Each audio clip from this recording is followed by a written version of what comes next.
Pour nous, on a toujours une grande place, mais justement, je pense que cette année, avec la thématique de dire l'entrepreneuriat pour tous, c'est aussi de changer cette perception de l'entrepreneur où souvent on nous parle de start-up, on nous parle de,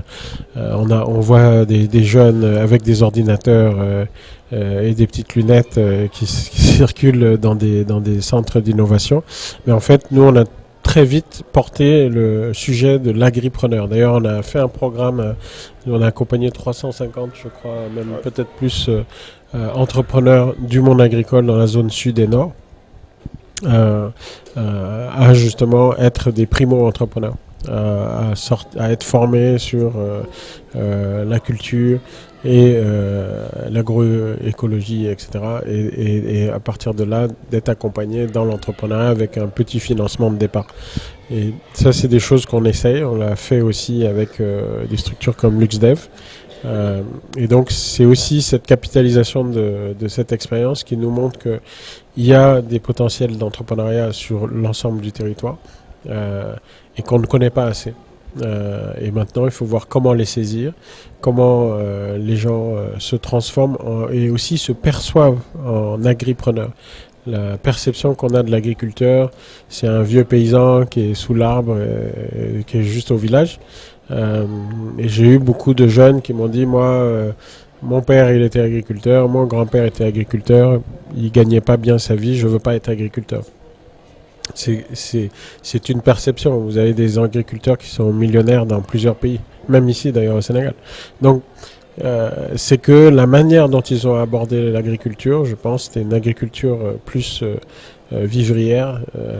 et qui doit se transformer dans une logique d'une agriculture, même collectivement, qui soit entrepreneuriale. Je dis même collectivement parce que contrairement, j'étais par exemple en Colombie, donc c'est intéressant de faire des échanges d'expériences. Ils ont des regroupements de petites parcelles d'agriculteurs qui s'organisent. Donc c'est ce qu'on fait, je pense, de plus en plus. Je pense à un programme comme Pacao avec qui on a travaillé sur des regroupements de GIE pour justement valoriser leur terrain, pouvoir avoir des cultures qui sont dans une logique de rentabilité et pour justement développer un vrai projet agricole qui soit dans une logique d'agripreneuriat et non pas juste je fais parce que on m'a donné des semences, parce qu'on m'a dit que c'est ça qui est bien. Et donc c'est se penser, se projeter, identifier aussi son client, donc son débouché et pouvoir travailler dessus. USAID am na ay entreprise yu ay programme yu bëri yi nga xamante ni mi ngi koy offrir ci wàllu entrepreneuriat mais dama bëgg ñëwaat tuuti rek ci USAID entrepreneuriat investissement bi nga xamante ni moom la USAID mettre en place pour muy doxal lépp li nga xamante ni dafa dellu ci wàllu suqali entrepreneuriat développer entrepreneuriat ci Sénégal waaye itam fexe ba képp kuy entreprendre itam nga mën a am lu ñuy wax accès au financement maanaam boo soxlaa wàllu koppar pour mën a booster sa entreprise moo xam ci wàllu recrutement la moo xam ci wàllu jënd wàllu équipement moo xam itam ci wàllu lépp lu nga xamante ni entrepreneur war na ko soxla ci wàllu koppar pour entreprise am mën a jëm ci kanam mais itam ci beneen pàcc fexe ba environnement bi nga xamante ni entrepreneur bi ak ki nga xamante ni du entrepreneur moom structure d'accompagnement la ak ki nga xamante ni banque la wala institution de microfinance wala fonds d'investissement ñu mën a ñoom ñëpp nekk ci benn penc mi nga xamante ni dañ koy bokk ku nekk di ci gis sa bopp. waaw USAID nag bu ñu ko waxee bokk na ci partenaires yi nga xamante ni ñoo gën a yàgg wax les partenaires historiques ci gouvernement du Sénégal plus de 60 ans et boo xoolee ci wàllu mbay mi d'abord am na ay programmes yu bëri yoo xamante ni USAID Sénégal seen bureau de croissance économique mettre nañ ko en place na ci programme boo xamante ni mi ngi tudd dundal suuf ci wàllu fexe ba naka la ñuy mën a am de meilleure rentabilité yi gën a mag ndax suuf si mën a gën a fertile waaw am beneen programme boo xamante ni dooleel mbay la tudd waaw xamante ne ay chaîne de valeur lay jël di ko suqali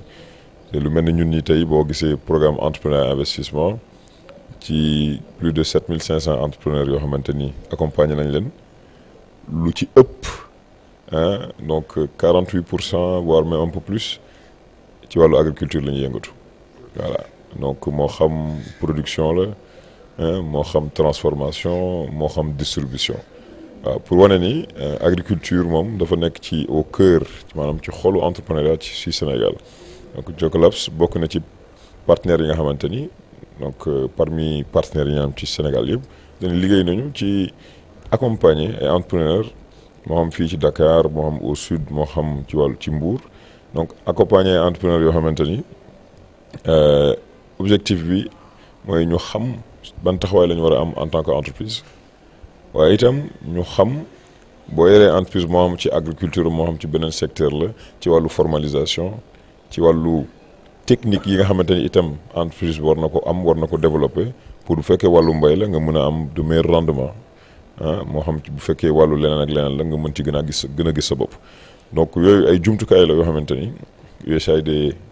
teg na ko USAID entrepreneur investissement bokk ci. ba pare nag di ko gën a jëmmal ci wàllu mbay ak partenaires yi nga xamante ni ñoom lañ ko bokkal di liggéey.